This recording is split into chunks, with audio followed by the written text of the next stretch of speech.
Good evening, everyone. Welcome to another quarantine edition special episode of Gray Matters Radio. I am your host, Michael DeVine, America's Counselor. Why America's Counselor? Well, I think we all are in need of a little bit of counseling right now. It's kind of rough out there, you know. We're trapped within ourselves, you know, trapped with our families and our homes and our cities. It's a little crazy out there. I like the word you use, trapped. Trapped. We got killer viruses, and oh man, it's fucked up. So we all need a little bit of counseling right now. So I'm loaning myself to the country for a little bit. Naturally, I cannot do it alone. I need an armchair quarterback, per se, to tell me pretty much everything that I am doing wrong. Who better? Bill Reed, the armchair QB. What is up? What's up, my man? Yes, it is my job to definitely tell you everything you're doing wrong. So, it's a tough job, and someone has to do it. So that's why I'm here. That is very true. And, we've been on quarantine editions, don't have everybody here, but, it's all right. We don't need... Wait, what quarantine? Wait, I thought that was a joke. You mean I'm really not supposed to go outside? I've been driving around all week. We'll talk about this after the show, Bill. It's incriminating. Remember, people listen to this shit now, right? We had our previous episode, so we're still tallying this week's, but the week before we had over 6,100 views and downloads. This week we're, I think, already at over 4,800, 4,900 and going strong. So, yeah, people are listening, apparently.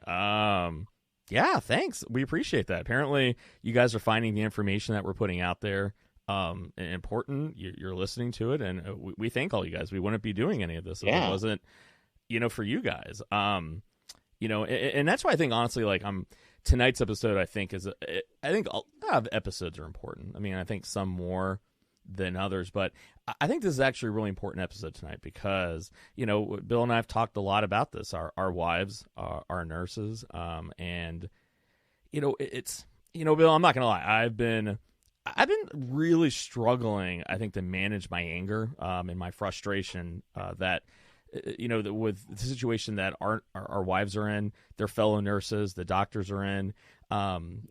It's crazy to me to hear in our healthcare system, in our modern people not having masks. I mean, literally having debates about, can we use homemade masks? Can we put bandanas over our existing masks? And I'm just... did you hear the latest? That now they're reusing old masks. They're sending them out to have them, professionally sterilized and everything. And I'm sure it's legit, but the fact that they have to send it out and reuse it, I mean, I just heard this today from my wife, and it is what it is. But yeah, I worry for her. Absolutely, of course not. How can you not? I mean, it's just crazy. Like, and listen, like, this is why I think it's important what we're going to talk about tonight, because I want to actually get down to the bottom of why we're having these supply shortages. Because if you go online right now, you're either split between Trump should be impeached for treason for allowing this to happen versus we've done everything right and it's all China's fault. And listen, like, and I'll say this right from the get-go, and I'm going to introduce our guest here in a second, but listen, like, I don't give a fuck if Trump is reelected. I don't give a fuck what someone's political party is. I don't give a fuck who gets elected. I really don't at this point. You know what I care about, Bill? I care about our wives being able to go into work and not worry for their safety and have to doubt their leadership in the decisions and the things that they're telling them.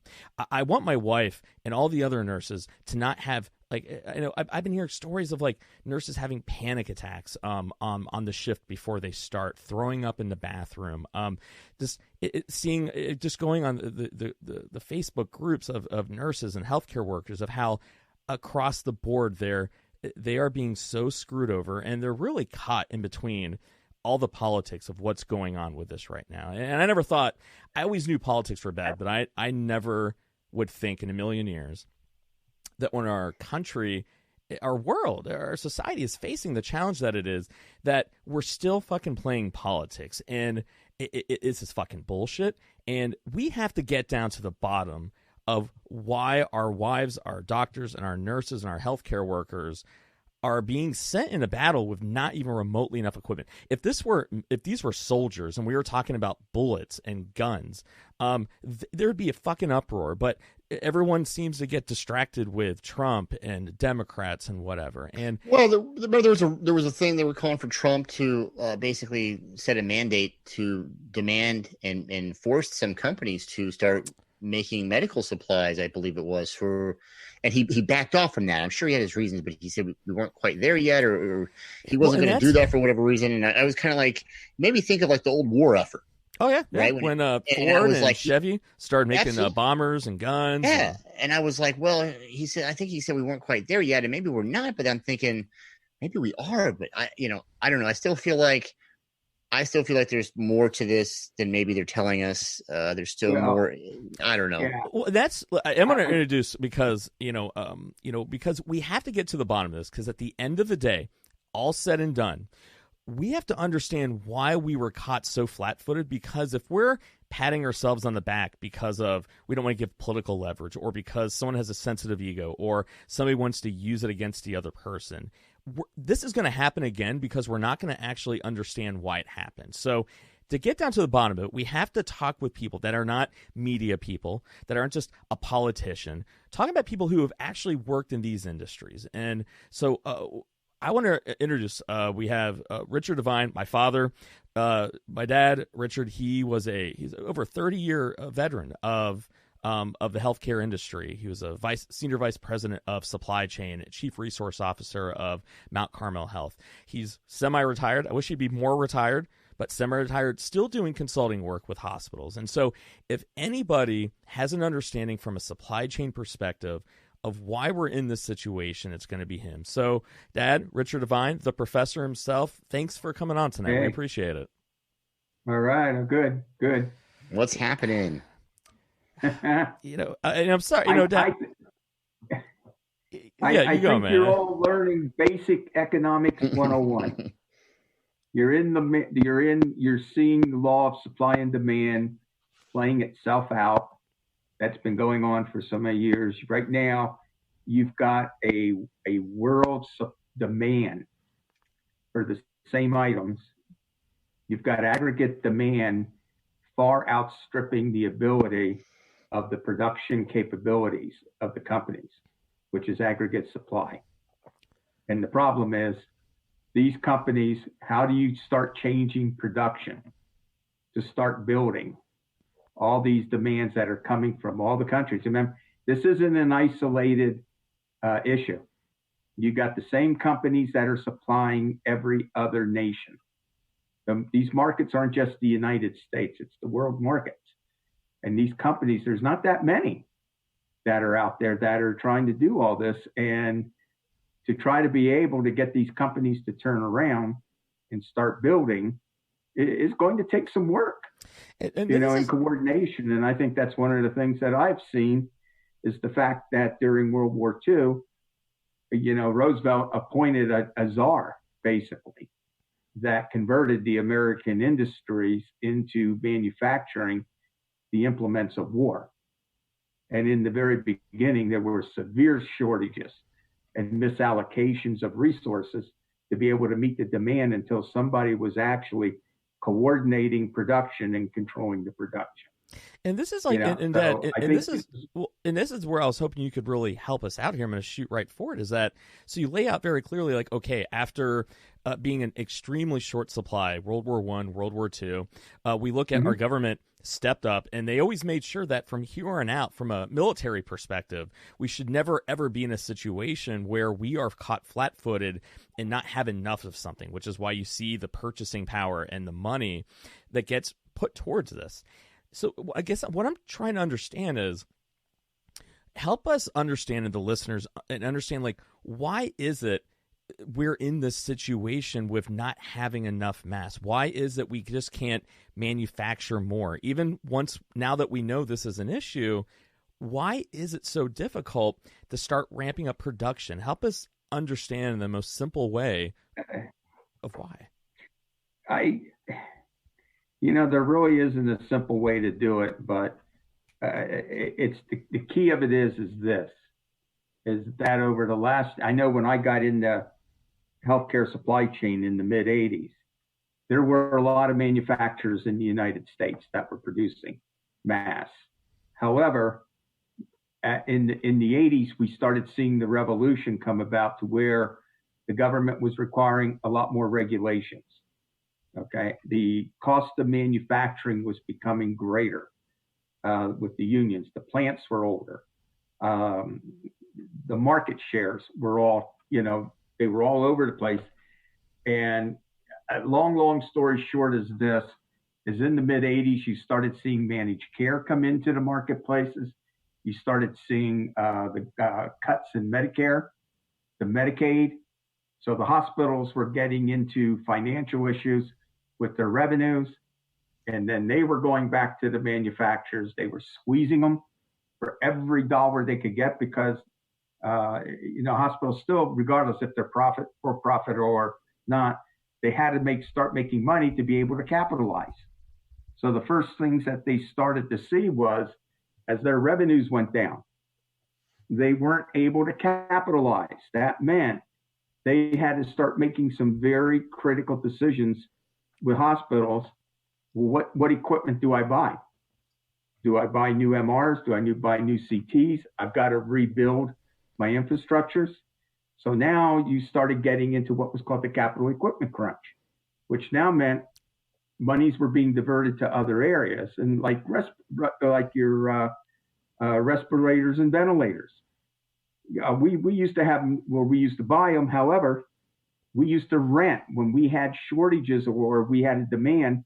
We rented those items to cover our needs. So now all of a sudden you've got a demand that's outstripping even the equipment rental. So if you could rent it and cover your needs, why buy it? And, so good point.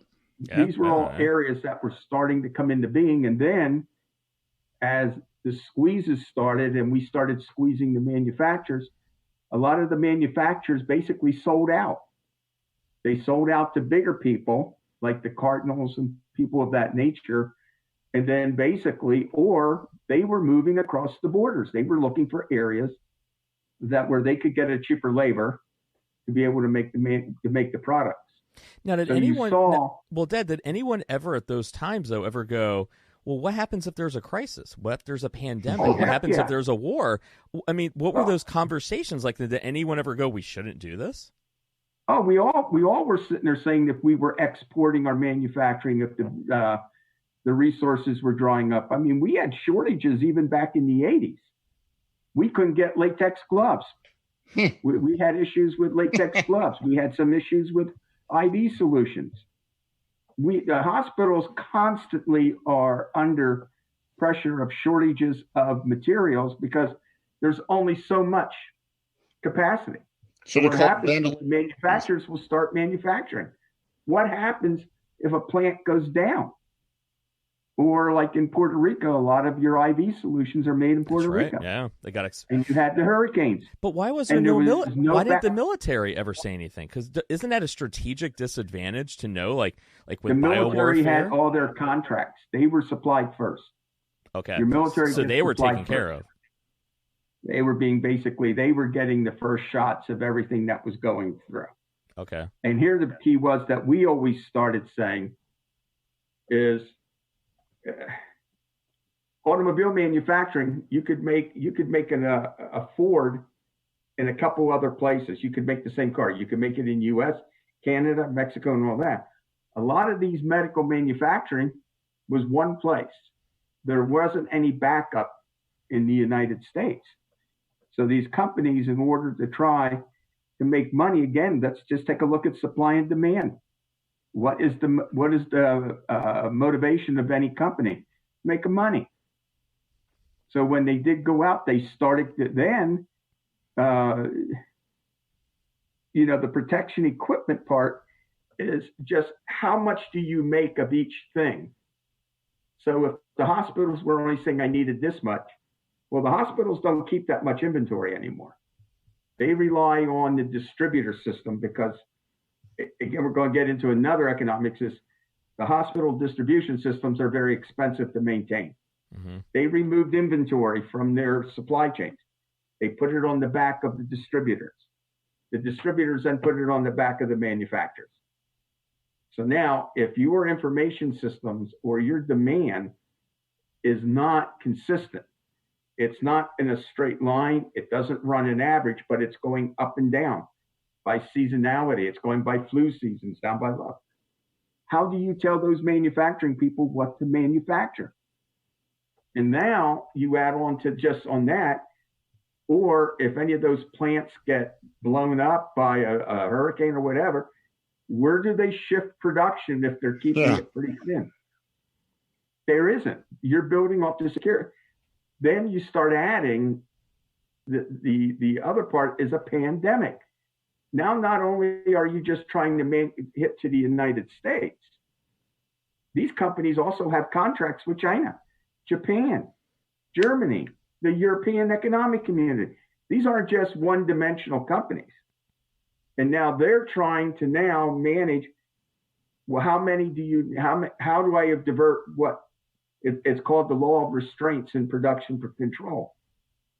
You got to set up and set down. Now, Dad, okay, so I'm going to be making production runs, or I got product chain, or I don't even have that capability of shifting production to another plant. So this whole world was starting to change with globalization and opportunity cost. Now, the question I have, because I think you're seeing a lot of people using this as a rationale for this is why we need to make it more of a nationalized healthcare system. But the thing I'm seeing, though, is that in nationalized healthcare systems, Germany, Spain, Italy, France, we're seeing the same problem, not enough equipment. So is really privatized healthcare really to blame for this? Or is there some other underlying dynamic that we're not aware of that's affecting privatized and nationalized health insurance? Exactly what I was just talking to you about. Yeah. It doesn't matter if you're nationalized. That's why I said it doesn't matter if you're for profit, not for profit. It's all done by contract, demand, and forecasting that demand. Okay, to your distributors. Now, like your Cardinals, your Bergens, all these pharma companies are all distributors. Some of them make it, some of it don't. But now they're getting them from other manufacturers. Those manufacturers are then also being contracted by other distributors in Asia, in Europe, Middle East, and they're going out and buying production. Europe is buying production. The United States, people are buying production. So now you got this entire aggregate demand coming in from contractual. And unfortunately, in some cases, if I'm going to buy a mask and it's only $5 here for me in the United States, but the procurement people say in Europe, you were able to negotiate that they're going to pay $15 a mask. Where are you going to move your production? To what person? You're going to move it to the one in which gives you the best profit and the best motive. Doesn't matter. And you can't blame them for doing that. I mean, that's with market principles. The law. It's law of economics 101. What's interesting? Well, it even works with like vaccines and everything, because I was reading an article just the other day. There was a doctor's name is Dr. Peter Hotez. He was a researcher, University of Houston. He was testifying in front of Congress saying that they were actually, after the SARS and the MERS outbreaks, they were actually him and his team were actually really close to developing a vaccine, because SARS and MERS are based on a coronavirus, but all their investment money dried up. And what their investors were saying is that we're having a difficult time convincing other investors to invest hundreds of millions of dollars into a vaccine to where we don't even know when you're going to use it. And maybe it's tomorrow, maybe it's 50 years from now. Right. When are you going to get your money back on it? And when are you going to? Well, and that's the key. Yeah. I mean, who's going to cover? I mean, what's the first thing the federal government usually does a lot of times? And the Trump did it. They moved from R&D into building border walls. They started pooling money that could have been used in the research and development area for the the CDC and the NIH. They started moving monies away from there. So now comes the law of scarcity of resources. Mm-hmm. Where do you put your money? And if you were also a business, knowingly, I could go out there and I could build this, but I may have to invest, say, $50 million. And if I have no guarantee that I'm going to get that $50 million, are those executives going to make the decision to commit those funds? Yeah. Well, you think about how hard it is. Now, Dad, I was going to say, think many about how hard years it is to ago- manufacture. You said one of the market principles that made them it start shifting to more disposable and overseas is because how much all the regulations and how much that drove cost up. And what we're seeing now is that it's not like any Yahoo can just go and pick up and start making it, because there's all these stories of clothing companies, all these people making masks. But then if you talk to our wives, they're going, well, they're not bought from us, so you can't use it. I'm like, so let me get this straight. Well, You're saying it's better to wear nothing than to wear something that you don't approve? It's asinine to me. And that's where I was coming back to in the mid 80s is the government got very involved into a whole new set of regulations. I mean, I just came into healthcare when the new regulations started coming in, and it was rendering. I mean, hospitals did a lot of things internally. Okay, that they made themselves internally. That you'd be surprised at how they did things. Okay, that we did. But once the regulations started coming in, that went away. Why'd they change the regulations? Like why? Like what was going on? Well, people were becoming more progressive. They were becoming more involved. Congress was getting more involved to protect people. You know, you had tort, to where the lawsuits in which if you weren't going to get tort reform, well, now I'm going to have to put, regulations in to make sure the products coming there were safe. There were issues with products being made that could harm people. Okay. So all of a sudden came these new areas. Also, back in the 80s, we did start to see, as we became more of a world economy, and, back in the 80s, it was just, if you take a look at Ohio, you saw the investments with Honda coming in the 80s. You saw Toyota come in. We started to see globalization, but as globalization came in, you had more people going around the world. And we did start seeing other illnesses start coming about.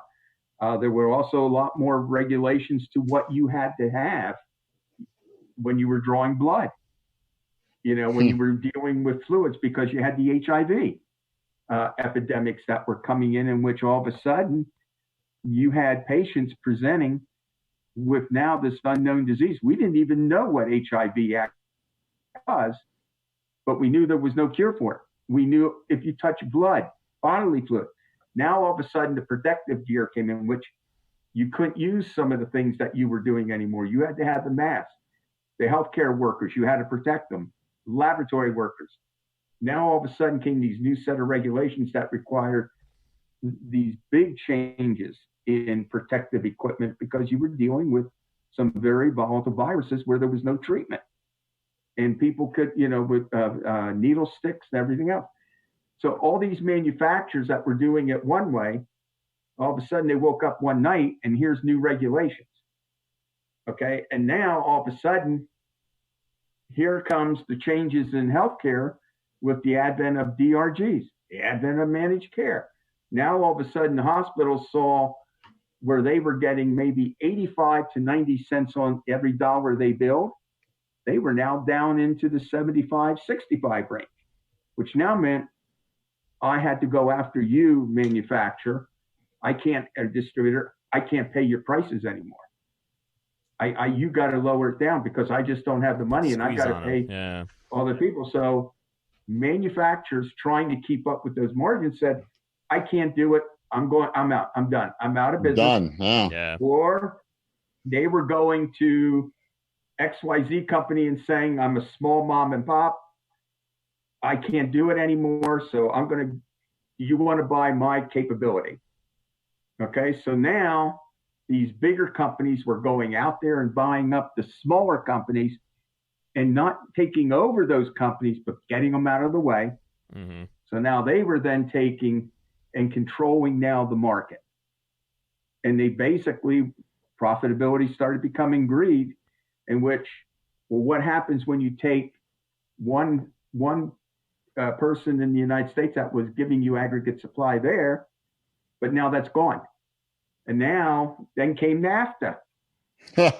And if you all remember 1992, '93 when Ross Perot sat on that TV. Sound? And when he goes, the sucking sound. He goes, "Did you hear that sound?"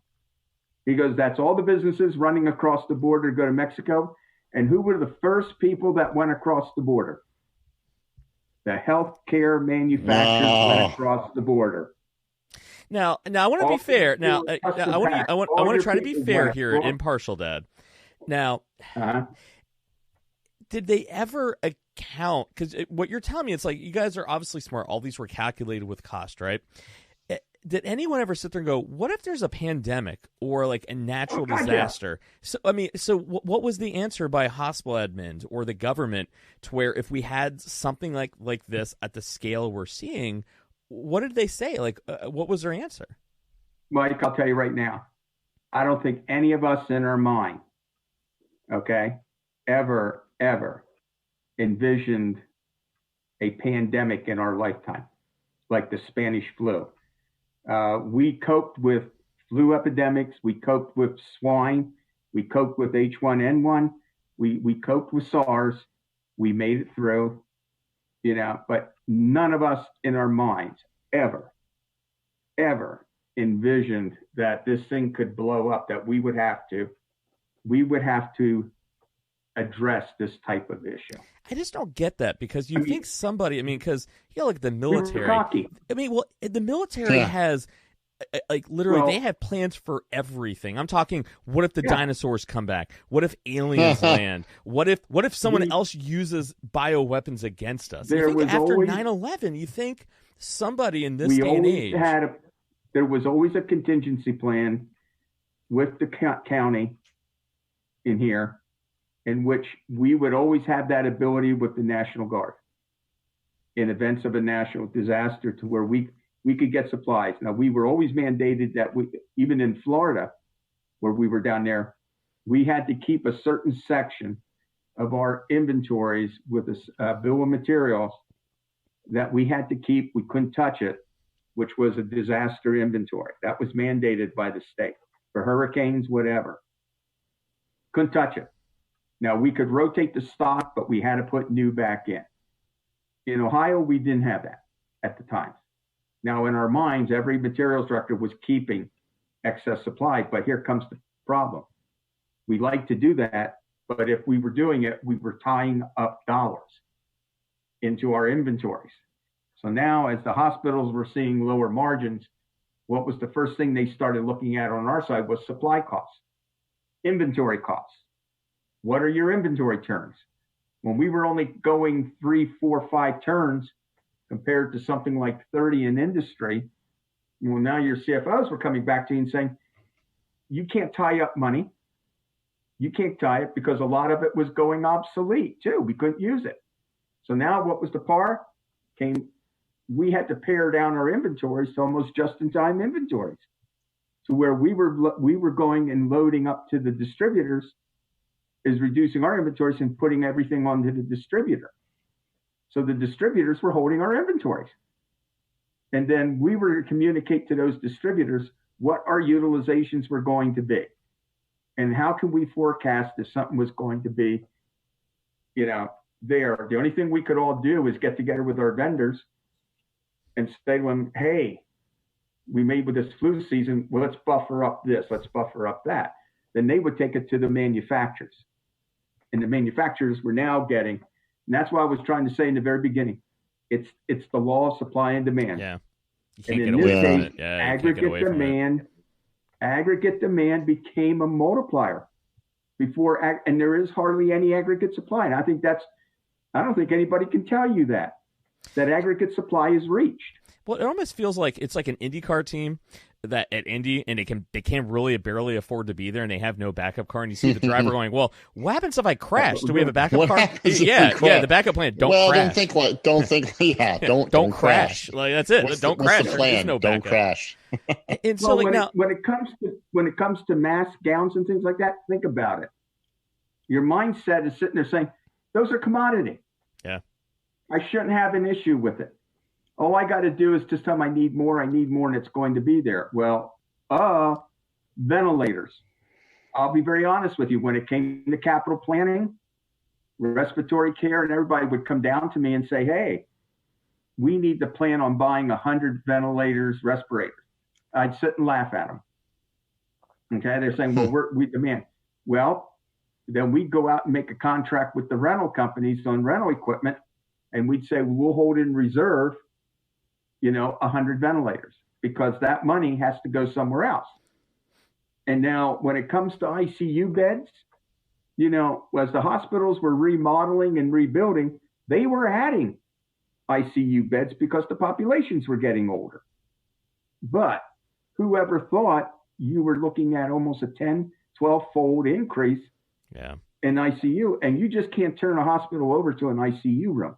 Well, they say, I was reading online, they said the U.S. has 195,000 ICU beds, and I think it was something like 20 to 30,000 ventilators, right? And they go, even if we're on the conservative estimates of 4 to 5% of the population will have a fatality, but they said out of they pretty much they say eventually 80% are going to get this.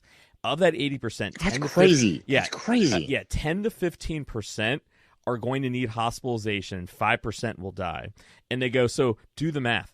So do 10% of 80% of the U.S. population. It comes out to 15 to 18 million people. So go, so Dad, basically what you're saying is that no hospital system could stay in business, no supplier, when you're going to the scale of we have 195,000, versus we need potentially 18 million.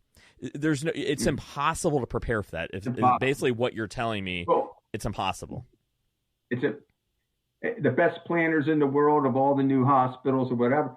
Now add this part going into it. You ready? As hospitals in the last, say, 10 years, and I've been out there, I've looked at them. Ask how many hospitals have closed down floors and beds. Yeah, with census data. Yeah, shut them down because you can't afford it. Yeah, or the census, because as managed care and the DRGs, you're only keeping your patient for maybe a day, 2-3 days. Yeah, and I think it's important to note this is not a nationalized, privatized thing. Yeah, I mean. When I first started in healthcare, a mother, after she delivered, was in the hospital 3 days. What's the length of stay now? 1. Yeah. It was 1.5 days, I think. If you're lucky, depending on what time you deliver. Yeah. With 12:01, you got that extra day. What was it? 5 years ago, I had that major brain surgery, and what happened? Oh, you're in and out. I discharged in less than a day. Yep. After having major brain surgery from an ICU. Okay, they got me out because I met all the when hospitals moved over to the I'm trying to think of their names. They're doctors that are employed by the hospitals, and when the patients are admitted, they go under their care, not the doctor. Like the PAs or the nurse practitioners. No, these are actual physicians. They're I can't think of the name. It's escaping me, but they now take over the management of the patient. Their whole role is to get that patient out of that hospital quick. Yeah. Because the hospital makes money if it's under the DRG. Okay? Well, that explains why Cuomo today says he wants the insurance companies to take their nurses that are doing utilization review. And he goes, I want them actually in our hospitals, not to be an extension of healthcare to get them in and out, but we just need all hands on deck. So that was almost a dig at them, almost going I don't want you guys here to try to push our people out, and actually and Dad, I actually got a question about that. I want to bring it back to this real quickly because this is something I'm seeing a lot online, and I think you can provide some clarity to this. And this is even something I want to know of. So a lot of people are sitting there going, okay, Trump should have done something a hell of a lot sooner. Now, a lot of time, from what I recall, there was a lot of from pretty much December, January, up through February almost, basically saying it was a hoax. It's a Democratic thing to make me look bad. Democrats kept kind of ribbing at him pretty damn bad, so they goaded each other pretty bad. But I look at it as I remember Jill and I. Now, I'm as Dad, I always had an issue with infectious diseases. Like I read every Robin Cook book, every Contagion movie. Like literally, I've always been interested. So anytime there's anything, my ass is on it. It's why Dan and I are such good friends. A good friend of the show, because I geek out on it, even though I'm scared shitless of it. And I remember when this came out, paying attention to it, and Jill and I were even talking about it. And as it got closer into the new year, I remember even a lot of the nurses were talking about, well, what are we going to do if this happens here? January starts unfolding. We did our show, I think it was like the third week in January with Dan, to start talking about this new Wuhan virus. And even so doctors and everyone was kind of talking right about mid to end of February or January going, we need to prepare for this. Jill even going, we are so ill prepared for this. They kept looking to admin, asking for answers, and we got nothing. And so it really wasn't until 2 weeks ago, mysteriously, now it's a big issue and everyone's freaking out. But everyone's going, oh, well, we did everything we could. And I'm going, okay, my thought is, if we're going to be fair, January was the first month where you even heard reports of intelligence agencies kind of advising the White House, basically going, listen, this is a big deal. We got to prepare for it. With everything you know about where manufacturing is, what was going on in China, if Trump would have put an order in let's say in January to ramp up production, would that even been possible? And if answer is no, from what you know, when would they have had to start putting orders in to be prepared for this? I would have to have say about over a year ago. So it was 3 months. So basically 3 months was nothing. Nah. Okay. Nope. I mean, you would have to have started to go back to your supply chains, and I'll go into this one other thing then with it. You would have had to been able to say, okay, and I'll just use it, XYZ distributor. I need to have all this to there. He now has to go back to his people. They have to then contact who they're manufacturers. Because remember, distributors are not manufacturers. They have contracts with manufacturers or their joint ventures. They've bought production. Now they've got to go back and say to ABC company that's located in Taiwan, oh, hey, I need you to ramp up my allocations by 2.5%. That guy's going to come back and say, what, are you totally out of your mind? You only bought so much. And I'm already manufacturing over to here. I just can't cut into the lines. But it may take me 6, 7, 8 months that I could start filling your pipeline above and beyond your allocation that you're getting every month. So I mean, it's just not something that you can go out there and say, oh, push the button and everybody's going to turn it on. It's such a systemic. So many hands. It's a systemic issue. And so pretty much Trump really, from a supply chain perspective with the vents, the respirators, the masks, the caps, the gowns, unless they knew over a year ago, there was nothing they could have done. I mean, literally, everything. To my point is, on a scale that we were seeing to what they would have needed, it's not something that you could have turned around in a moment's notice. Because there wasn't any American manufacturing. 2, then being, where was the communication going to come from which department? Mm-hmm. Okay, you were not the government purchasing the GPOs to everybody. There is not one voice. These people would have been getting from multiple. The only way you would have done, you had to have a department and a head, like a FEMA. FEMA's not that. That is now saying, wow, you're speaking with one voice, and then you had to have the ability to get all the distributors and all the manufacturers, together to say, we need to start re-coordinating. You wouldn't have been able to do it. Yeah. So it's not fair. So, I mean, and I don't like Trump. Anyone that listens to the show, there's nothing Trump could have done differently about this. This is a systemic issue. To give you the idea, it took us anywhere from 18 months to 20 months to plan before the Capitol. So if you were doing something for 2021 for Capitol, you had a plan for it back 18 months before. So how would you know 18 months before you were going to have a pandemic and I need 100 respirators? So now here's the $1 million. So I do have the $1 million question. I'm going to put you on the spot with this one because, well, you're frankly the expert in the room on this one. All right. I'm on the spot. All right. President Trump and Dr. Fauci calls you going, all right, Dick, all right, you know supply chain better than anybody. I need you to take charge of the short term. What can we do right now? What is possible with all the regulations, all the FDA? And then number two, what needs a change in the system for that way we're thinking 5-10 years down the road, now that we know epidemics like this, especially with climate change, might be the norm. So first question, Dad, you get that call. What can we do right now? What can we activate? We've heard rumors of GM and Ford and some textile clothing companies talking about getting involved. You know the regs. What can we do right now to where we can start ramping up production, and how long would it take? Mike, it's a great question. And if I did that, I'd be making about a couple $100,000 sitting in Washington right now. But I think the biggest key is going forward. And again, if you're a student of World War II and you understood when Roosevelt, when after Pearl Harbor, and also even before, Roosevelt knew we were going to go to war.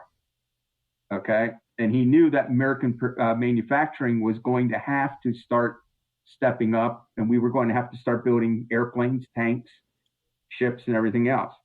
He had a difficult time of trying to allocate resources from producing consumer goods to producing war goods. After Pearl Harbor, he wanted to start building 50,000 planes a month, whatever. Well, guess what? Just by him saying it, didn't get it done. There were critical shortages in the first year to 18 months of the war. U.S. Marines that went to Guadalcanal, they went with World War I weapons. They went with ammunition, World War I, foods from World War I, because the pipelines weren't being filled. The key was they had an appointment of the Industrial War Board Bureau. That was the sole source person that spoke to the manufacturers. That grouping was headed up by a very powerful, and I'll use a czar. They were the ones who went to the industries to say, what is it that we have to do? What do we got to invest to turn Ford Motor Company from building a car to building a B-24 bomber? What's it going to take Studebaker? What's it going to take you and Dodge to stop building cars and build Deuce and a Half? I think Betamax, they still make you? That is the key that's going to have to be done with healthcare, because I'm going to be very honest with you, healthcare doesn't talk to each other. Yeah. It's very siloed, it seems like. You try to even talk with the hospitals around here. Nobody talks to each other. Yeah. We never plan together or anything like that. So the key being is this: somebody's got to speak in one voice. Yeah. Not another person speaking. He's got to go and sit down with these people and say, if we took American production as it right now, which ones have the capability to be able to convert their production facilities to build these items? Yeah. And then what has to be done from the regulations? Where the subcontractors? Because they're going to have subcontractors, because a ventilator is a very intricate regulator of oxygen in, CO2 out. It's software driven. It's not something that you can just put together like an erector set. Well, even with a pathogen, imagine if there's an air leak or something. Like, imagine imagine we're talking about two different things here. We're almost talking about caps, gowns, and masks is like one set, and then respirators and vents, totally separate and here manufacturing. Here comes your biggest issue. If I were sitting there as a manufacturer and you come to me and ask me if I'm going to produce all this stuff, yeah, okay, fine. I'll work with you and all that. You're going to help fund me, to make some of the changes to my line. I got to make some changes. But what's going to be the first thing that you're going to be worried about if you start making these products?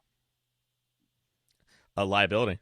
tort reform. Yeah. You're going to have to exonerate them from lawsuits. So if we pump these things out and they end up being faulty or people get sick, you have to exonerate us because we're not going to have time to do the quality control. I'm not going to make it if I can be sued. Oh, yeah, they're not going to make that. Yeah, absolutely. If you're going to sue me. It was like, oh, God, what was it during the Mercury missions? What was it when John Glenn was going to go up? Was it Gus Grissom sunk one of the capsules, and all they had left was the one that wasn't working. And it was kind of like, well, we can't. I mean, yeah, you can fly it. Just I don't want to be held responsible. Or was it during Apollo 13 when they were going to fire the LEM in space? They're like, well, that thing was never designed to fire in space. It was supposed to design to fire off the moon. All I say is that you could do it, but I don't want to be held responsible. It's the government rule. That's what I'm trying to tell you. Now, Dad, from a time frame though, so let's say tomorrow we get a czar, Dick DeVine, and then you get Ford, GM, and let's say some clothing companies that have factories, and they're like, yes, let's do it, right? What is the reality of, let's say, like Vents obviously is going to be wild, but like, how long are we talking from staffing to schematics, equipment, materials? I mean, how long are we talking from the time that they sign a piece of paper to where they're receiving and shipping out their first set of masks and gowns? I mean, realistically speaking, what's the soon if that happens? Well, here's your key. You ready? I'm going to add another fly in the buttermilk. What if all that tooling to be able to make the changes comes from overseas? In those plants, it's depending. Don't forget, you're dealing with a world economy now. And materials, and materials. So where's the supply chain? Where's the suppliers? And China's not going to let any of that shit go. Now all of a sudden you're going to be sitting there. If that supply chain is already under stress with the raw materials, what if it's coming from China? Which most of a lot of your antibiotics and drugs. The reason why those drug companies went to China is because that's where the raw materials were. So you could get the machinery and the people, but you may not have the material to actually sew. That's what I'm saying. Yeah, it's just now. It seems like respirators though might be the easiest though. Would respirators almost be the easiest since they're all plastic and motors and electronics? I mean, would that be the easiest to source? Well, here's your thing: you've got a lot of textile companies, and not a lot. But you've got, and I did read that where some of the dressmakers, some of the small places, I've heard about that. They are gearing over. Yeah. But the key being is, and I did hear it, is the biggest concern is, are we meeting regs? Yeah. Okay. Because some of that material is a special type of material. It's treated. It's not just and then if you go to textiles, hospital textiles, reusables, well, there was an issue that reusables couldn't meet one of the regulations. So the hospitals went away from the reusable isolation gowns and masks to the disposable because of the regulation. And I don't understand why Trump. And this thing, and I think, Bill, I've told you this on the show a million times, is that the thing that's always crazy is that I think what we do on this show is that we make no means we might have some preconceptions or prejudgments, but we always let the facts tell the truth, right? And this is, I think, time and time again. Yeah, you're usually pretty honest on the show. We try to be. I think time and time again, we'll hear like somebody talk about something, and then all of a sudden it makes sense why, let's say, Trump couldn't do something or why he did something. But then nowhere in there is he explaining anything of what was just explained, where I think most people that are even on the fence are going to go, oh, yeah, that makes total sense. But he does such a piss poor job of saying anything of substance. Or he'll completely contradict the expert who just spoke before him. I know. And someone will be like, yes, this is very serious. We got to take this serious. And then Trump's like, it's not that big of a deal, And you're like, wait a minute, the guy that you just hired, or the guy you just had on there, you're emphasizing how critical this is. Yeah. And right, he's done that a couple of times. I always said Trump shouldn't have been there. Just let Pence do the talking. Right, I was really, going to say that. Just let the experts do the talking. Come and do your rah-rah wrap-up as the president. Well, how many times has the guy made... I mean, think about it. How much different... Everything in life is about priming, right? When you don't give enough information, you're going to fill in the gaps. And then he'll even have his surrogates try to explain for him why it's not his fault. But then nowhere in there is anywhere a real truth. And then you have my dad coming on there going, well... There's nothing the guy could have fucking done. This is a systemic issue. Y'all, you got to go back to fucking 1985. The only thing he had. Now, here's the only thing that I did question a lot on is the military, the government does buy a lot of medical supplies. Why were they not activated? You have the VA systems. Yeah. You have the VA. You have the military hospital. The government has a lot of contracts for a lot of these items. Is exactly how much of that supply, and then they also have the national surplus. Yeah. Well, they had 2 million masks. They have 2 million masks now, and that's like the thing where people on the air kept going, like on Twitter. I was getting into a lot of interesting conversations this week, and one of the things that I kept saying was that why was something not done sooner? And I think my head went to manufacturing, but what you're kind of putting out is an area I didn't even think about is why was the military not activated in January to start using their surplus to stock up the hospitals? Because that's why we have a surplus. Well, so that's what should have happened, basically, is what you're saying. That's where I was coming in saying, in every state, there's a National Guard. And there's medically, the only thing that I was saying in there, if this was really getting to that point in the hospitals, then there should have been some type of coordination with all the governors about starting to build up coming off from the national surplus. Mm-hmm. And that one I still don't understand yet what's all going on, why that wasn't released, or because of all the wars we've been fighting, have we depleted the national surplus? Well, you got to look at the USS Comfort and the USS Mercy and USS Comfort, the two 1,000-bed military ships. So you got to look at one is on its way to LA. One is in Norfolk, Virginia, just leaving, but it's not going to be there for a couple weeks, right? These are big-ass converted tankers, and it's like, well, okay, we knew in January this was going to be a big deal. Why were those things not put in place? And it just seems like... to give everybody their due. Yeah. And even I really didn't think this was a pandemic in the sense that we're seeing at this point that was coming out of China. Well, even Dan said that. Remember Dan even said, because our epidemiologist friend, he was it was January, it was 25th, 26th, I think, when we recorded it. He was kind of on the fence with it. He didn't really necessarily think there was a lot of data it was going to get out, but what they didn't plan for was the virus mutated. It went from a quick... traditionally, you got sick within a day or two and had symptoms, and then it went away. Mutated into this weird dormant one where you weren't showing symptoms for 5 to 14 days, and that's how it broke containment in China. Well, if the doctor that died, the Chinese doctor that was seeing that something was there, he posted to the Chinese government that this is a very powerful SARS. Yeah, it was in November. And if you remember, he was the first one. Yeah. Yeah, he said this is a superpower SARS, and I think it was in 2007 or 6. There was SARS that came out of China. Yeah, SARS and then MERS. SARS, and that was our first. And I remember the first meeting that we had. We were starting to get concerned that if SARS comes in, what was it going to do? Well, by the time it started, the virus mutated and became harmless. Now, remember, SARS had a 50%? It was a 50% death rate. It was it was rough, right? Right. Now, and here's the key. Nobody went from there to develop a vaccine. Yeah. Because the coronavirus married up with a cold with SARS.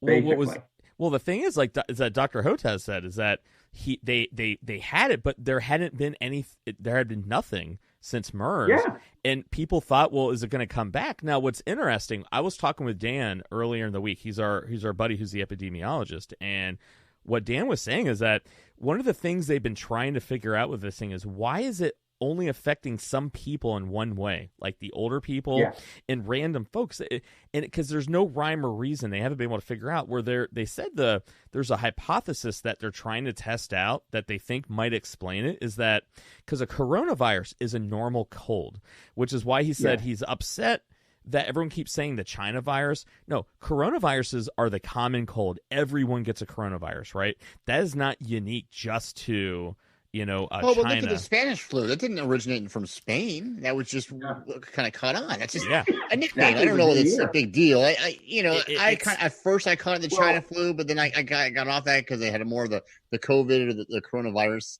But I don't know why that's such a big deal with people. China flu, Spanish flu, it doesn't matter. I think Trump is using it and his supporters as a way of deflecting that we didn't do anything wrong. It's China's fault. But what Dan and his researchers and a lot of other researchers are kind of saying right now is that what they think maybe is an explanation is that somewhere along the line there was a very similar coronavirus that probably was circulating in the 60s or 70s. People got it. They developed antibodies to it, and it never came back around. And so what they think happened is that coronavirus, for whatever reason, started going around again. And then so probably somebody in that China, that Wuhan area, they call it a spillover event. Something forces something to jump or mutate from an animal into a human.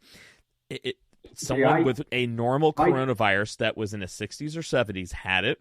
They ate a bat or whatever the food was or whatever that crossover event was, and then it merged with it. And they're saying that's happening is that the older people, 60s and 70s, right, they're in their 70s and 80s now, what happened is that they get it, and their body remembers it, right? And it kind of calls all hands on deck. So it starts fighting it.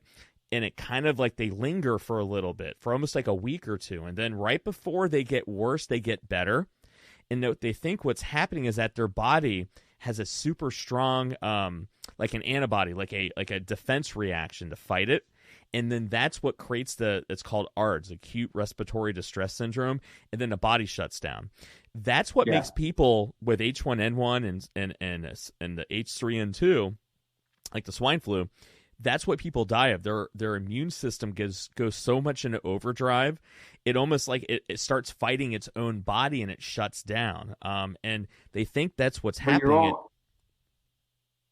You're also forgetting one other very, very powerful flu bug that came out of China. That was the avian flu. Mm-hmm, yeah. Oh, yeah. H5N1. Mm-hmm, that had a mortality rate of greater than 60%. Yeah. And all of a sudden, that was the first one. And I remember I was on a job site. They talked about pandemic with the avian flu. Yeah. And then all of a sudden, it went away. Yeah. My thing is that this one is the avian flu plus a cold and the SARS all wrapped up. They all mutated. They looked at genetic markers as it's a unique coronavirus, which is why. But then that's where they're kind of going.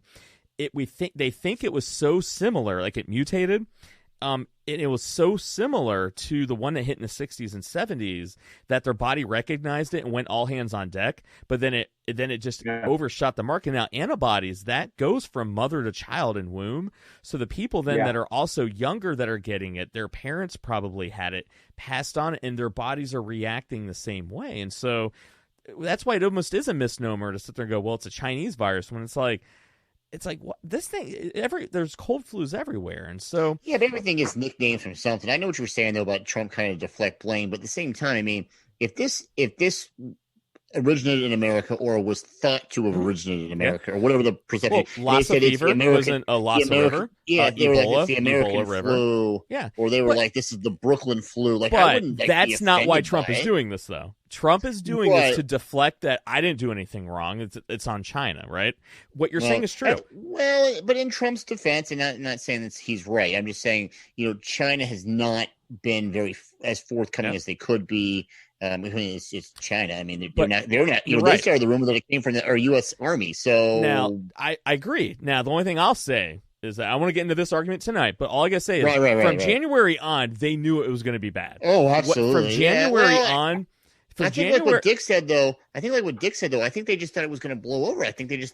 But think that's that not it was true though. be... If epidemiologists were kind of saying it's something to think about, and what we're finding out now, the CIA and national intelligence agencies in late January were actually telling them this is something that we got to be careful about. So Trump and all them have maybe November and December to say we didn't. They're definitely culpable. I mean, it's not. You know, they're not for them not to do anything. They didn't start saying this was serious until 2 weeks ago. They don't have the right to go back and redo history saying it. We thought this was serious the whole time. No, you guys were saying it was a Democratic hoax. Don't bring that bullshit. So now I don't want to get into that though. Now, Dad, last question. All right? It's my show. I'm going to fucking stop that shit. Yeah. All right, last question. So now, what you've very clearly, very eloquently pointed out, and I think it really does exonerate Trump for a lot of things, which I think you've done a really good job of setting the record straight. Because remember, it's not about being right, it's about what is truth. So I think that's the truth. But now what you did expose, though, this is a systemic issue that extends beyond nationalized healthcare, privatized healthcare. This is something that could have been planned for from our market principles. What needs to change for the future? What needs to change to where this does not happen again? What factors need to change? Very simple. Yeah. I think the change has got to be is we've been given the first. How you want to put it? This is basically the Pearl Harbor and the 9/11 of healthcare crises. Yeah. The idea of a pandemic, we've talked about it from Ebola to everything, and we've been able to contain it, whatever. I think all the nations of the world, from the World Health, the United Nations, everybody has to realize, guess what? It's the new norm. Climate change has activated viruses that I call the Ice Age virus that we haven't even seen yet. Well, even beyond, even if people, hold on. Hey, Dad, just real quickly, because I know people, my listeners are going to hear that, going to go, well, fuck climate change. I don't believe in that shit. Now, what they are saying, though, if you listen to a lot of the epidemiologists and infectious disease researchers, they're going, yes, climate change is thawing things out that we didn't. But they go, really, what's more at play is a growing human population and us taking over wilderness, areas that were all wild animals. And it's the interaction. That's why the Wuhan virus, they believe, the coronavirus, started in a wet market of animals from, like, a porcupine from the United States, a koala from Australia, a pangolin from Asia. It's the human interaction of animals together is what's creating these crossover events, and that the more we encroach, that's what's really causing it. So I just wanted to clarify that, because I know people are going to stop listening. Well, I don't give, with the ice, but the key being is this. I think every nation, every organization has got to realize this is not going to be the first and the last. Yeah. From this, in our lifetime, they're going to have to get together. From the Chinese to everybody, they're going to have to sit down and go through what went right, what went wrong, start playing out, because, as you said, we are growing. And look at the Amazon. They're burning down the rainforest because they need more agriculture and they need more land to live. Yeah. Well, now you're going to start encroaching in on an area that a lot of medicines came from. There's also a lot of animals we haven't seen. We've also are probably going to unleash viruses that are going to make its way into the food chain. What about, that we haven't even... Well, think about it. Even with in areas like with Greenland, the Arctic, Antarctic, they're melting. And what they found is that viruses that are in carcasses that were kind of encased in permafrost, they're not dead. They're just simply in suspended animation. And so, and that's what Dan said when we asked him point blank about climate change. He goes, that's the biggest fear of climate change, is that we're not talking about even a semi-novel like coronavirus. Our body, at least on some level, knows what it's like to fight off coronavirus. He goes, there's viruses out there. He goes, he talked about one in the bottom of a lake where they don't even still understand how it's alive. They know it can't infect humans, but if they find things like that there, what are they going to find? Things that have been frozen for 500,000 years. Just think coming out of Antarctica. Yeah. All that ice is melting. It's getting into the oceans. Mm-hmm. It's being eaten. Then that person gets eaten. That person gets eaten. So it makes its way into the food chains. Yeah. We know this is going to happen again. This is what you're saying. It is. I think we've got to sit there and say, this was not an isolated. We've now got to face it. And everybody from healthcare industries to manufacturing, the governments to the UN, the world, everybody's going to have to start addressing and making the plans. What are the click-off points? How are we going to make supplies? And if need be, the world is going to have to build a strategic reserves. Do you the think other part's going to be is they're have to, I mean, and it's the one thing I was telling your mother. I was sitting there today saying, when you think about it, in 1945, we built an atomic bomb from the beginning. Okay, we put men on the moon. We have all these supercomputers.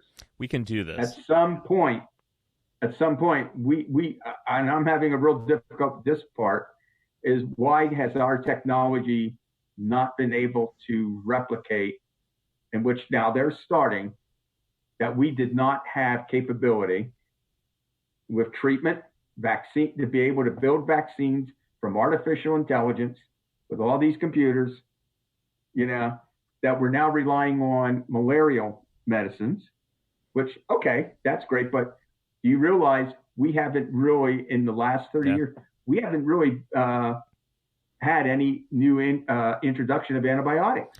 Well, and that's, I think, the problem is that I think the greatest thing about why we have the way of life that we do is because of capitalism, because of the incredible wealth that has been created by innovation. But what you're exposing is the one issue, though, with it is that if money is what drives innovation and everything, you have this issue where if it's something that's a 1 in a 5 billion chance of happening, you're not going to invest that much money into maybe preventing something that was maybe going to happen. But I guess what I always bring it back to is that if we invest that much, I mean, think about how many trillions of dollars we spend of our GDP in our government on preventing a war that we don't think is probably ever going to happen, nuclear weapons that we probably know we're never ever going to use. We wall to prevent an invisible invader that really is a political creation. It's like, if we can wrap our brain around preventing that, the irony of the human condition, of the biggest threat that we have, was lurking the entire time, and we're not doing anything to prevent it, and it's bitten us in the ass now. Well, there's a couple things that brought to mind to me, but I think it's exposed every government when they're shutting down the economies, you're segregating the people. What's to say a totalitarian government couldn't launch? Mm-hmm. We've shown the weaknesses of governments. Two, the other part then being is if we can spend almost $750 billion a year on defense, why can't we spend, say, $250 billion a year in medicine to start building super vaccines, super drugs? Yeah. Okay? Taking it seriously for the threat that it really is. Yeah. Serious money.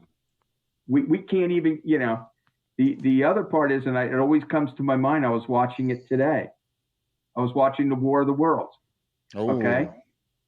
What killed the Martians? Bacteria. Viruses and bacteria. Yeah. Right.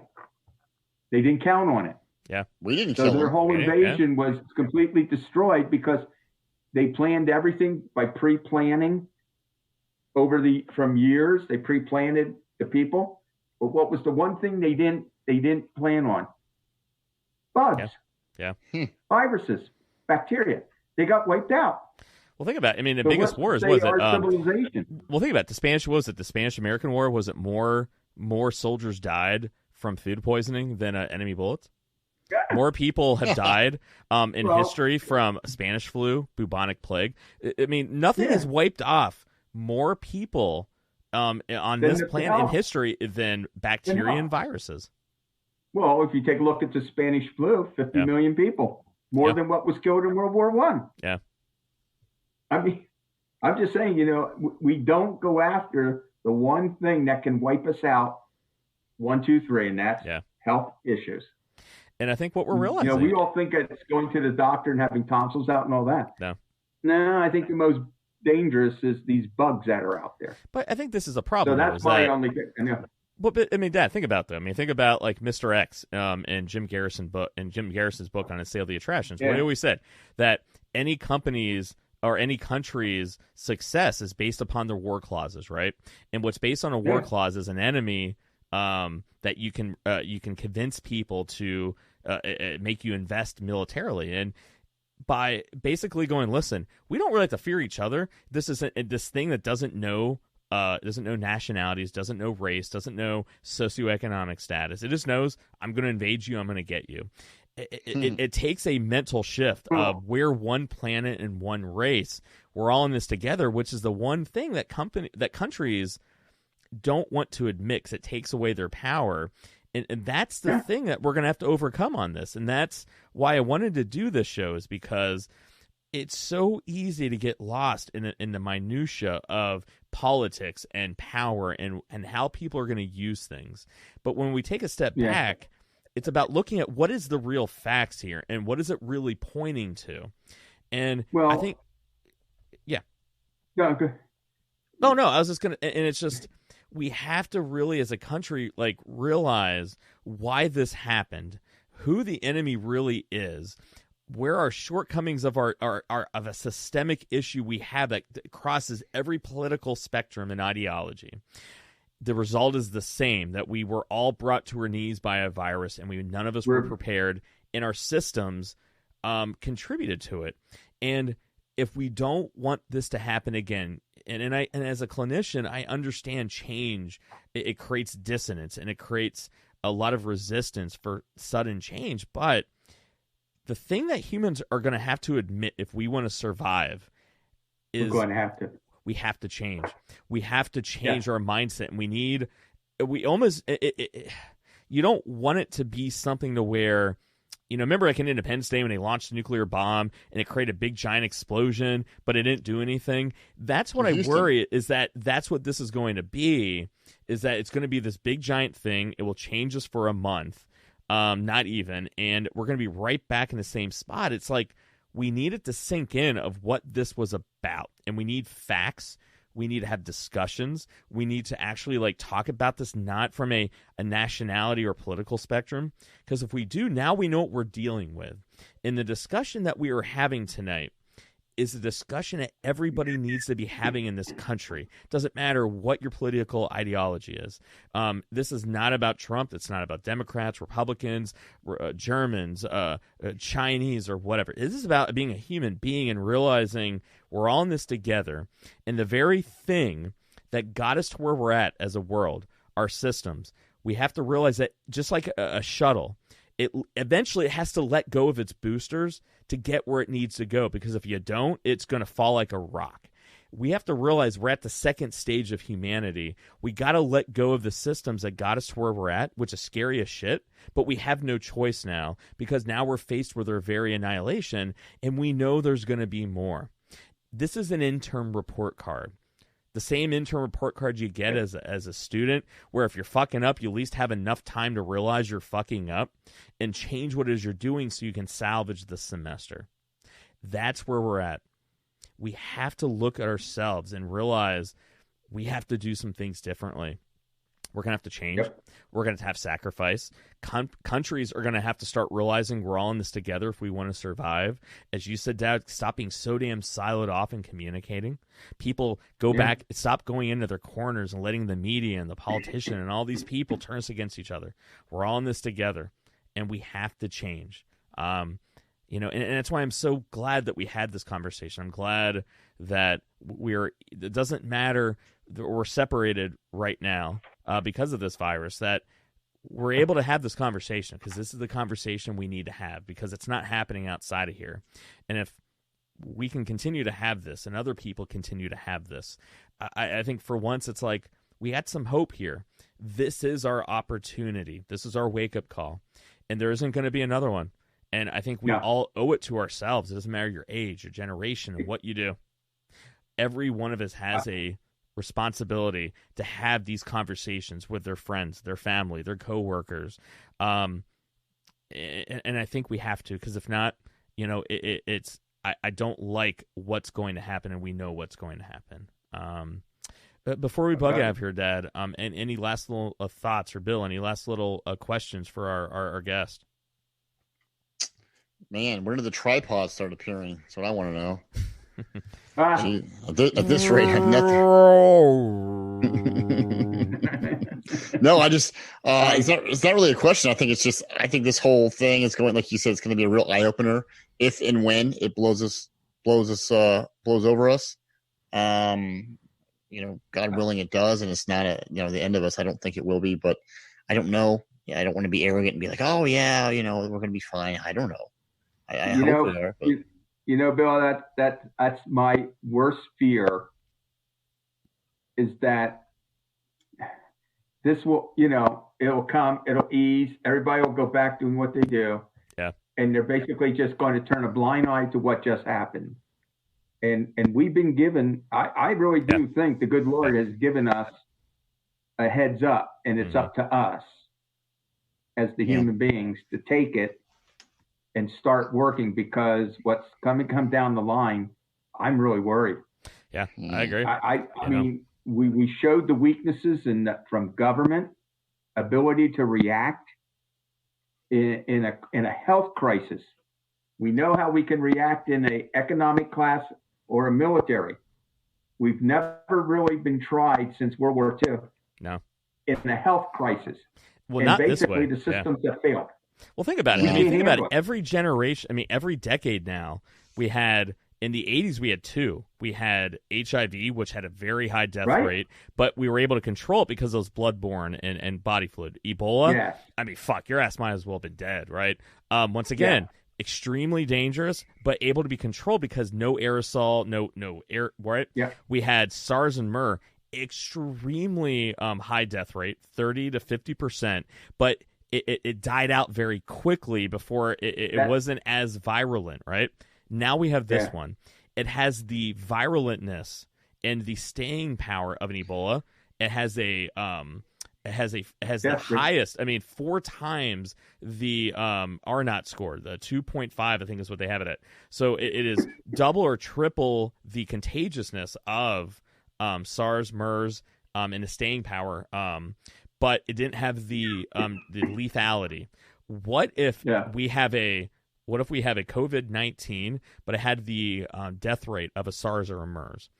That's half the population. So if 80%, 90% were to get that one, we're talking. Well, you've got to remember. We're talking. Half a billion. We're talking what? 3 billion people would die if we had COVID-19. Remember the SARS Black and MERS. Plague? The Black Plague took out half of the world's population. Yeah, we know it's going to happen. Yeah, we know it's going to happen. That's what I'm saying.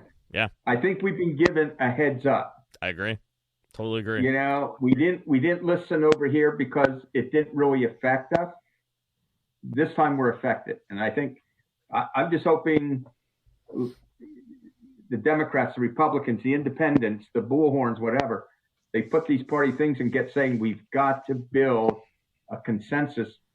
We're at war over health issues, not just cancer, but we have another one now. And this little bugger is going to be, we need to start addressing it. And that's where I hope comes out of it, is that we recognize we've got to go on a war footing and start spending money into research under viruses. Yeah. It's not only the common cold we got to do, but it's the other stuff. We got to look at this as like a nuclear threat. We have to invest in defending ourselves from it. If anything, it's a greater threat. It's like a wildfire, you know? Yeah. Anything out of control like that. So we got to. The spark's there. It's when it takes fire, look out, world. Yeah. And we won't talk about this next week, but definitely the week after, I think I want to have you back on, Dad, because I want to talk about how a virus was able to bring our economy to a crash in such a short amount of time, and that's one we're gonna have to talk about another time. But we obviously have to talk about how this was able to how the world's greatest economy ever created was brought to its knees within less than a week and a half. So the only thing I'll tell you, that's going to be an interesting, because I've been it's been the most unbelievable engineered cooling down, closing down of a major economy. Yeah. Controlled. Yeah. A controlled closing of never done before. A controlled closing of a modern economy. The textbooks are going to be rewritten on this one. Oh yeah, I've told every client that, and so I want you to kind of put your noggin on that one, because I know that one is right up your wheelhouse, and we want to come back to it. So, but when I know where Trump's coming from when he says the cure could be worse than the cause. Yeah, I think he's petrified, and so are some economists. Okay, we turned down the flame. Now we're going to turn it up, but does the gas come on? Yeah. And if you've got 30-40% unemployment and the gas doesn't come on, what then? Yeah. Because there's nothing. And that's where I've been starting to study it. Well, whenever you got 80% of the population living paycheck to paycheck, that's what happens when they lose a paycheck. They get behind. Well, the whole world. Really quickly, yeah. So when you think about it, the whole world economies are shut down. Yeah. Yeah. And that's what's made this one even. It's like, pick your poison, the virus or the economic toll. And, once again, for the greatest economy ever, it totally fucked everybody's economy up. So, so we'll dive into that one, because that one, right. So, but Dad, thank you so much. I know it's always a late night for you whenever you come on with us, but I think we appreciate it, because this is such an important conversation to have, and I'm glad we had it. Good. And honestly, it helped me understand, I think, a lot more, and it helped me kind of maybe be a little less angry at Trump and realize, dude, this situation is what it is. But there were some things that I think he technically could have done a little bit differently. Yeah. That's it. But I think we have to look at it that way. So, it's a sobering any way you look at it, but we got to do something about it. So, but Dad, thank you so much. Yep. Bill, as always, my man, thank you for being my wingman. Yes. On this gentlemen. one, man, and we can get the Armchair QB, the Armchair QB podcast here on the 614 Radio Network. Stay safe. Stay at home. Check us out. Nothing else to do. Binge watch. Binge listen. All your favorites. That's all you can do. Ain't no sports on, so. And hopefully we're still here next week. I mean, I know we joke about that, but I mean, literally, I hope we're still here next week. We'll be here, man. No joke there. Like, I hope we're still around and healthy and able to do this. So, hey, I'll be here. Wheezing. On that note, everyone, I want to thank all the listeners. I'm humbled by the fact our show has grown. You guys are listening. It's been a little over a year now. We've been trying to give you guys good content, and I'm happy that you guys are listening and sharing and getting into chatter. So I appreciate that, and I just want you guys to be safe. It's just not about being one side or the other. It's just about us being Americans and humans together and caring for each other and trying to talk about the things we need to so we can solve the problems that we face, and that's all this is about. And so I'm going to keep on doing that, and apparently you guys are going to keep listening. So, but on that note, everyone, just remember, next time someone asks you, Republican, Democrat, you're red, you're blue, you're whatever, you're just going to say, fuck that noise. My ass is gray. All right, everyone, you guys be good to each other. Be safe. Stay the fuck home. All right? And that way you can listen next week. Dad, thanks you. All right, everyone. You guys be good to each other. We'll talk to you all next week, hopefully.